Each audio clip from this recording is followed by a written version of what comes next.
Hello, class. Professor Jonathan Zeiss again here. Um, Today, I wanted to switch actually two things in the syllabus. I am deciding to talk about Roman theater and leave theater terminology for the beginning of next week. Um, I just feel it dovetails a little bit more into Greek theater because we still have just a little bit of Greek theater to do, but the part that kind of feeds into Roman theater as well. So let's go ahead and get started. Yeah, again, but first, the last bits of Greek theater. Now, when we talked about Aristophanes and old comedy, it's important to understand that, yeah, it's called old comedy because there is a new comedy in ancient Greece, right?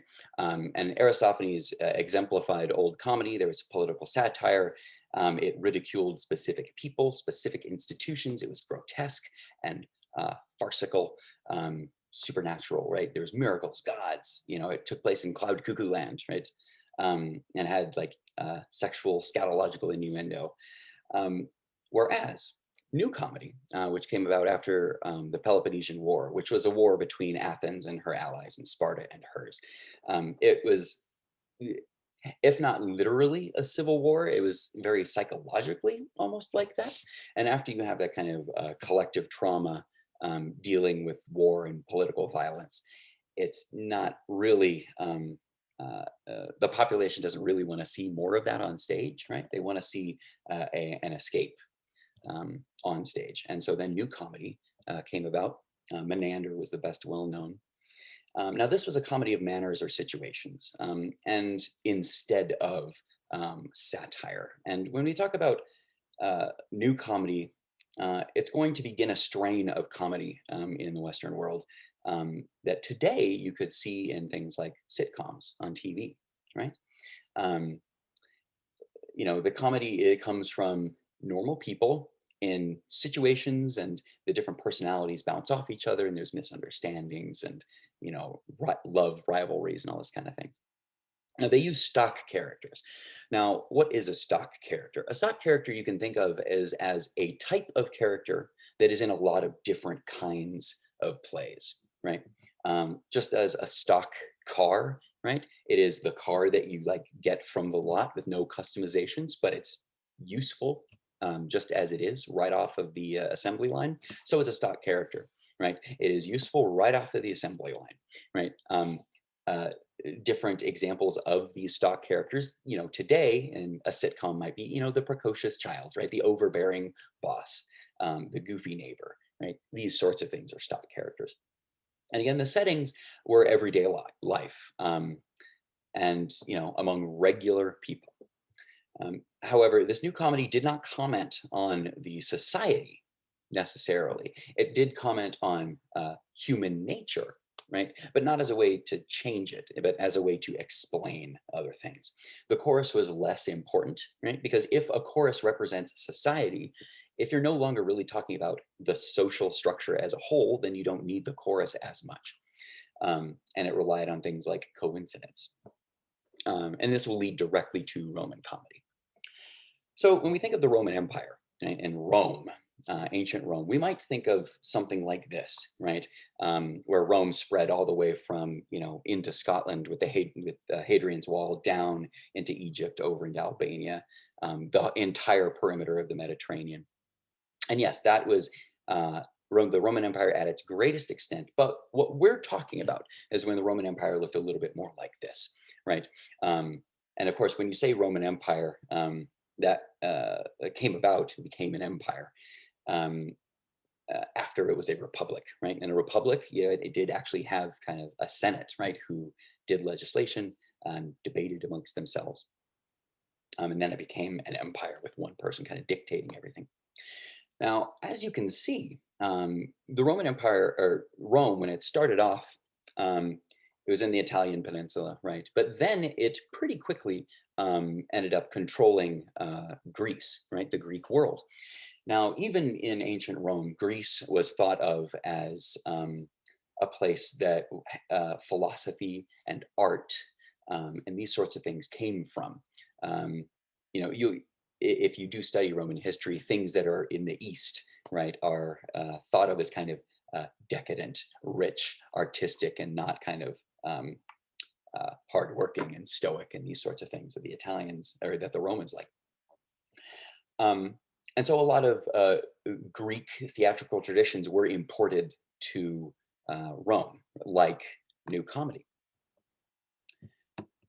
So just like in ancient Greece, right, if we remember the city Dionysia, which was a religious festival that grew from it, the origins of Greek tragedy, um, the Romans had these holidays or public festival days called the Ludi, right, or the Ludi Seculares, right? They were again public game festivals, right? And they were held in conjunction with religious festivals, but they were only kind of nominally, like they were religious in name, but they were mostly, civic, right? An example of that in today, right, might be the annual Easter egg hunt, right, on the White House lawn, right? And it's kind of a civic thing. It's a public kind of Americana thing that happens every year. And it is an Easter egg hunt, and Easter is, a Christian holiday, certainly in origin, but an Easter bunny and looking for eggs doesn't really have anything to do with Easter per se, right? It is just in name, an Easter celebration when it's really not, in practice. And so the Ludi were kind of like this. They were big, huge religious, right, but civic holidays that they had in these cities where you had chariot races, animal hunts. You could go see, jugglers, contortionists. You could see actors doing theater, which was added in 240 BCE. Um, Interestingly enough, because they were public holidays, and you can imagine kind of the entire um, central part of the city of Rome being kind of cordoned off for this big, huge kind of carnival festival day. No business was done in the forum, right? It stopped commerce, right? Not all commerce, but it stops business in the forum. It stopped the Senate from meeting, right? You could not get anything politically done either because it was this kind of religious festival and you needed to observe it.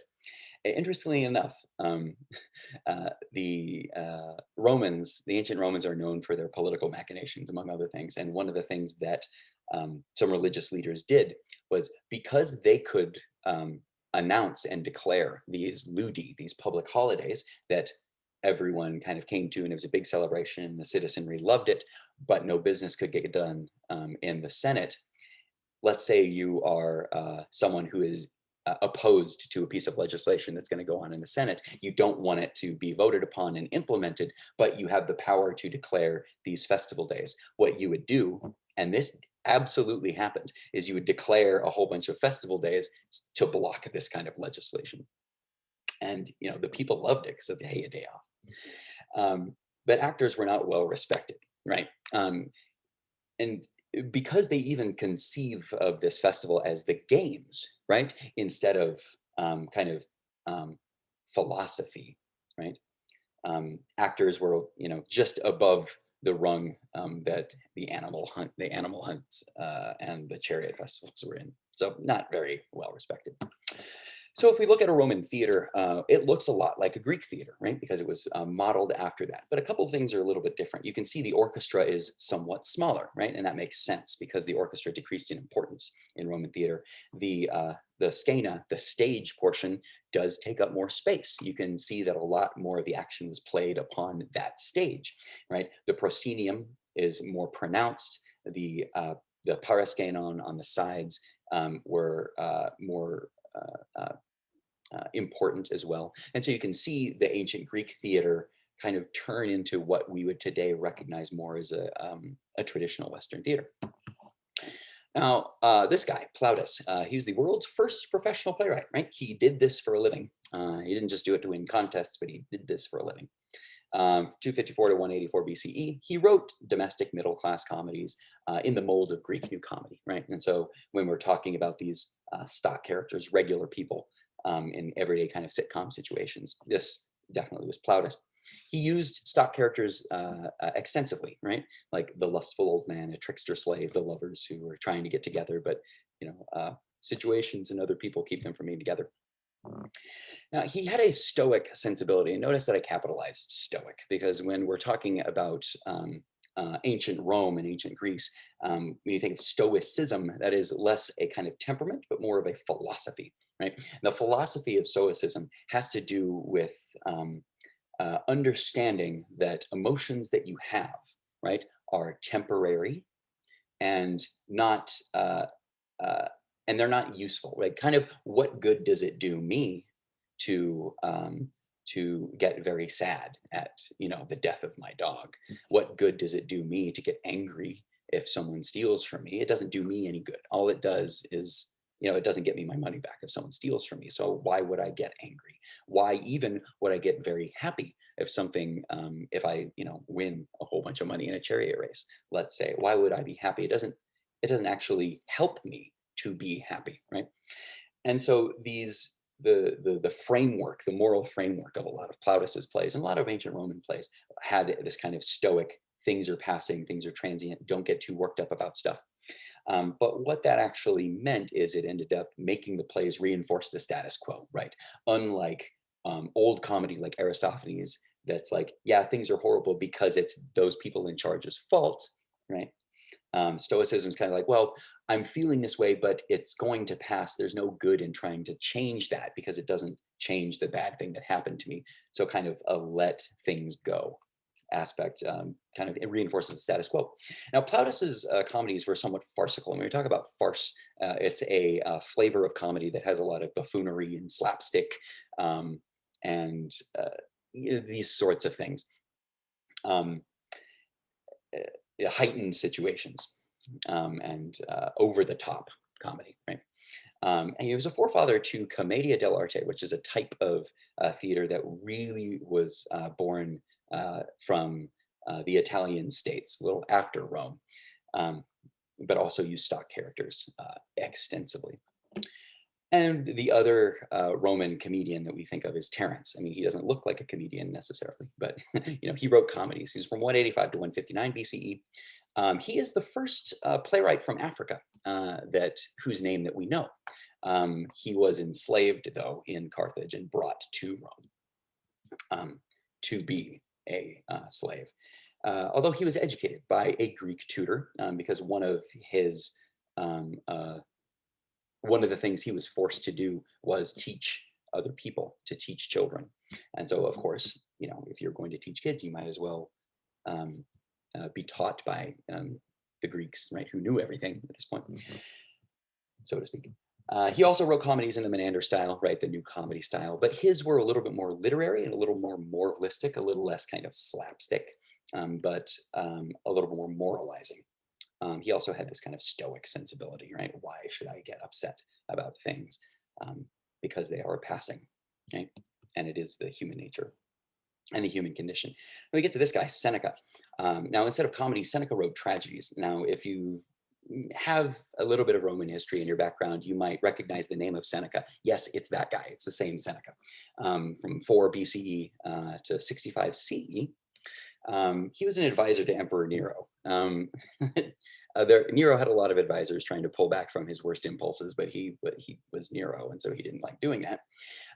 Again, he was a legitimate statesman and Stoic philosopher. Right? He wrote philosophy. He was essentially in like the cabinet and in the Roman government. But his tragedies were kind of dark revenge tragedies, the kind of tragedies where the pleasure is gained from seeing someone get bloody, bloody revenge. Right. So he wrote a version of the Medea myth as well that characterized Medea somewhat differently than Euripides did. Whereas Euripides characterized Medea as someone who has this kind of righteous fury of someone who is wronged, but has this kind of complex relationship with what she is going to do and is in many ways a real person. Seneca's Medea really focused on the characterization of her as kind of this revengeful person. Second. Sorry about that little skip. But yeah, so Seneca focused on Medea as this kind of vengeful, kind of juicy, bloody witch, essentially. In her first speech, Medea calls upon, all of the gods of hell to help her, instead of talking about, hey, the state of women in ancient Greece. Seneca was forced to take his own life. There was a conspiracy against Nero for a lot of the aristocracy in the Senate, right? Um, who didn't like Nero being, not doing what they thought he should. Um, and Seneca was implicated in this conspiracy to kill Nero. It's not clear whether or not he actually was, because Nero would be the kind of person to implicate other people because, through paranoia instead of evidence. But Seneca was forced to take his own life because in one of those, like, hey, either you kill yourself or we'll kill you, Seneca decided to do what he thought was the honorable thing. Um, so eventually, right, Rome got big, but Roman theater declined. So why did that happen? Over time, um, these dramas, like other Roman entertainment, became more and more base, right? Um, instead of having an animal hunt, right, you would have uh, gladiatorial fights, right, where you would see people being killed instead of just animals, right? And so it's a lot of those kind of things. The taste of the people got more base and more um, less lofty. And the Roman theater began to ridicule institutions, including the growing small Christian community, without satire. So in this sense, they were punching down instead of punching up, if those terms, which, again, at the very beginning, the growing Christian community in Rome, their first, the first time that they saw representations of themselves on the Roman theater, it was to mock them and make fun of them. And so when the Christian community got more and more power, they still, didn't like the theater all that much. So circa 200 CE, Tertullian wrote something called De Spectaculis, or On the Spectacles. He argued that Christians should not attend the theater, right? For a lot of the same reasons that Plato disliked the theater too. He noted that, yeah, these ludi were derived from pagan ceremonies. And so why would you go to this, pagan civic thing, right? You shouldn't do that if you are a Christian. And said of actors, the polluted things pollute us. Oh goodness. So, actors are bad people, somewhere between slaves and prostitutes in terms of the hierarchy. And so why would you go do that? They're polluted, so they'll pollute us. So after Christianity became the state religion of Rome, Constantine, right? By the 4th century, Christians were forbidden by the church to attend the theater. So not only was it a, hey, that's not a good idea, or hey, that's sinful. Oh, now we're going to bring the power of the state and the state religion down on this injunction, right? So no, you can't attend theater. The last recorded performance of a theatrical event in Rome was in 549 CE, again, as they fell out of favor with the governmental structure. And that will take us into medieval theater. And next time, I'm actually going to talk about theater terminology. I think this is a better break point between the ancient world and the medieval world. To talk about, again, theatrical terminology. Sapientia is up by Roswitha of Gandersheim. That is the next play that you will all be reading. We're going to discuss it 2 Tuesdays from now. Hope you all have a great day. Again, if you have any questions, let me know. Thanks.